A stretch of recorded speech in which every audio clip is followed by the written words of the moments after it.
नमस्कार, मैं doctor Swaroop Mishra, top zone hear and speech clinic Bhubaneswar.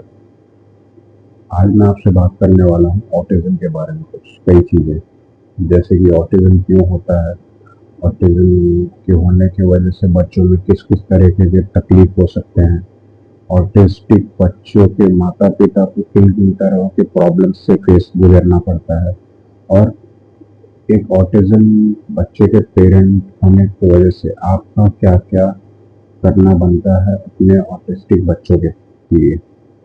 आज का पॉइंट ऑफ डिस्कशन इन्हीं टॉपिक के बारे में रहेगा।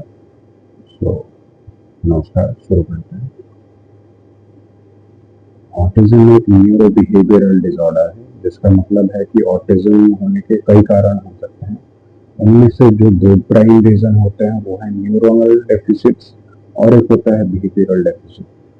बच्चों के न्यूरॉन्स में कोई तकलीफ होते हैं जिसकी वजह से इंफॉर्मेशन का जो रिले होता है इन द ब्रेन, उसमें कोई फॉल्ट हो जाता है, जिसकी वजह से बच्चा के बिहेवियर में भी अल्टरनेटली इफेक्ट्स आते हैं। बिहेवियरल इफेक्ट्स जैसे कि बच्चा बहुत ज़्यादा हाइपर एक्टिव हो सकता है, या फिर बच्चा बहुत ज़्यादा फियरलेस हो सकता है।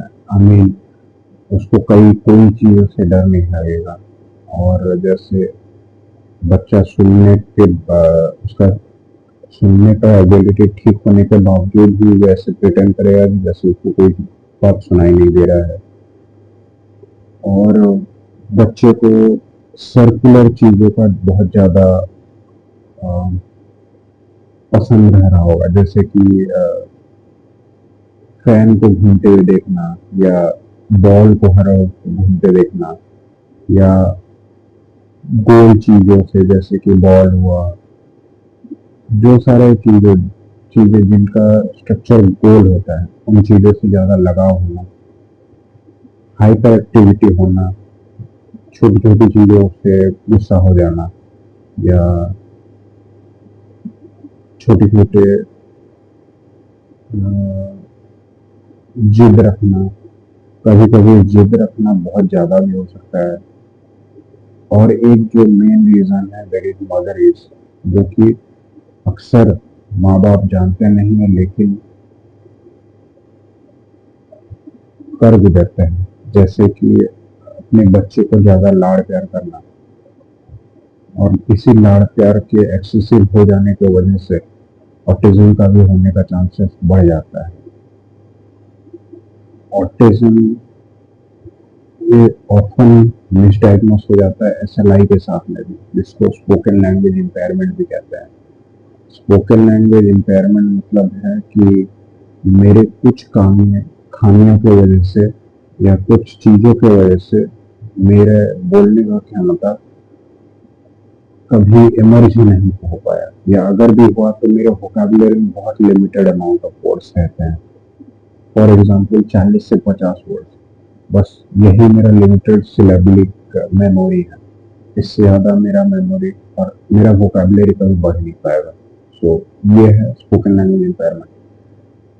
बहुत स्पीच थेरेपिस्ट और साइकोलॉजिस्ट हैं जो कि एसएलआई के साथ ऑटिज्म को ऑफन मिसडायग्नोस कर देते हैं, जिसकी वजह से बच्चे का जिस हिसाब से प्रोग्रेशन होना चाहिए उस हिसाब से हो नहीं पाता है।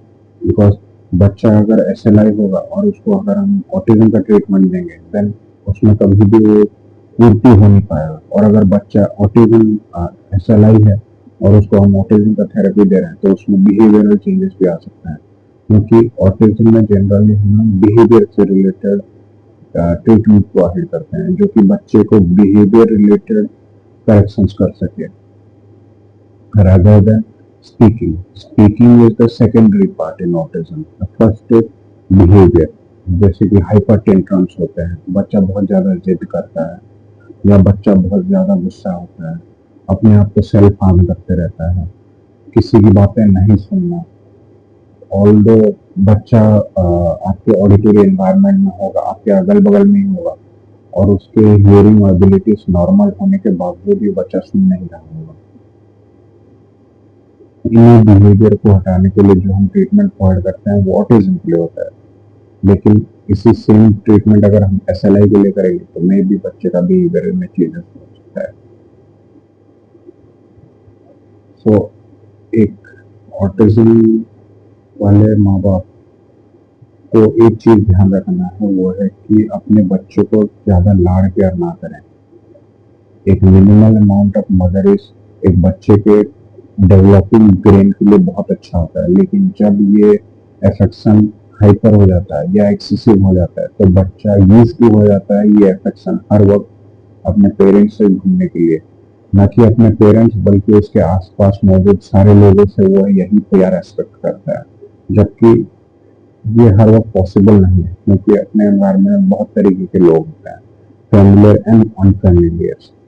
सो फैमिलियर लोग में नॉट भी प्रोवाइड कर सकते हैं मदरिस या अफेक्शन बच्चे को, लेकिन यही चीज हम किसी अननोन से एक्सपेक्ट नहीं कर सकते हैं।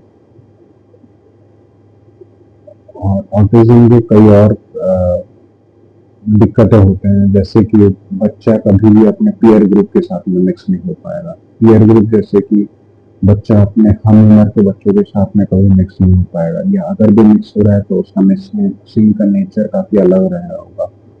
जैसे कि बच्चा बहुत गुस्सा हो रहा होगा, या कोई भी चीजें जो उसका नहीं हो किसी दूसरे बच्चे के हाथ से छीन लेना, या उस बच्चे को मारपीट करना, या सेल्फ हार्म करना। सो इन्हीं चीजों को रोकने के लिए पहला चीज जो हम करते हैं वो ज्यादा अपने बच्चे को लाड़ प्यार ना करना। उसके साथ में जो एक मेन चीज है जो कि आजकल के माता पिता करते हैं वो है अपने बच्चे को मोबाइल दे देना।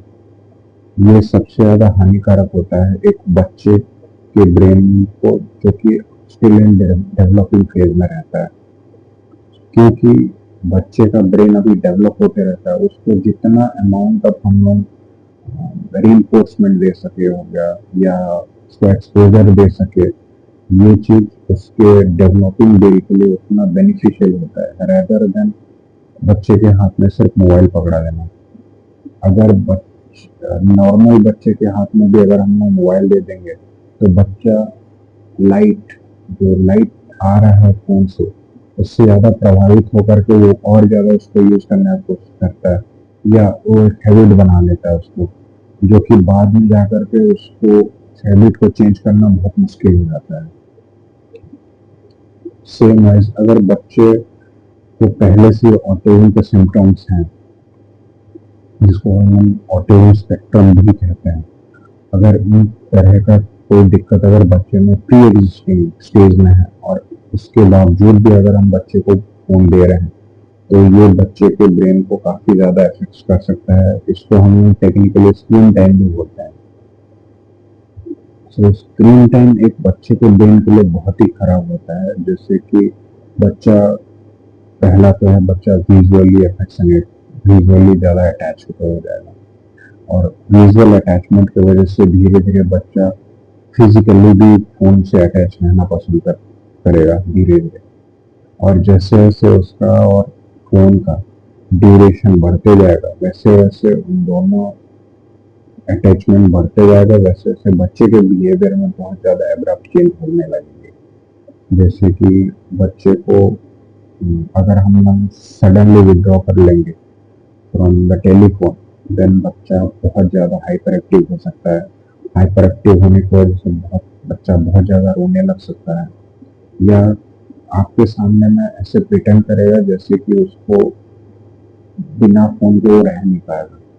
और क्योंकि ये बच्चा स्टिल इन डेवलपिंग फेज है और मदर एंड पेरेंट्स भी अभी न्यू है पेरेंट्स हैं, तो due to their intrinsic affection towards their child, तो माँ बाप ना चाहते हुए भी मोबाइल बच्चे के हाथ में दे देंगे, जिसकी वजह से बच्चे का जिद और ज्यादा बूस्ट हो सकता है। क्योंकि बच्चा एक बार समझ गया है कि जब भी मैं रोऊंगा माँ बाप या मम्मी पापा मेरे को फोन में दे देंगे, तो यही मेंटालिटी बच्चे के माइंड में, डेवलपिंग माइंड में इम्प्रिंट हो जाता है, जिसकी वजह से बच्चा हर वक्त अब अब से जब भी उसको मोबाइल का ज़रूरत है, जो कि हर वक़्त ही रहता ही है, तो बच्चे को अगर आप उस टाइम में मोबाइल नहीं देंगे, तो बच्चा बहुत ज़्यादा रोने लग जाएगा और इस रोने की वज़ह से आप ना चाहते हुए भी मोबाइल उसको दे देंगे। तो इन सब बातों पे गौर कीजिएगा और ऑटिज़्म के बारे में कुछ और बातें हम अगले एपिसोड में बात करेंगे। आज के लिए इतना है। नमस्कार। मैं डॉक्टर सुरेश।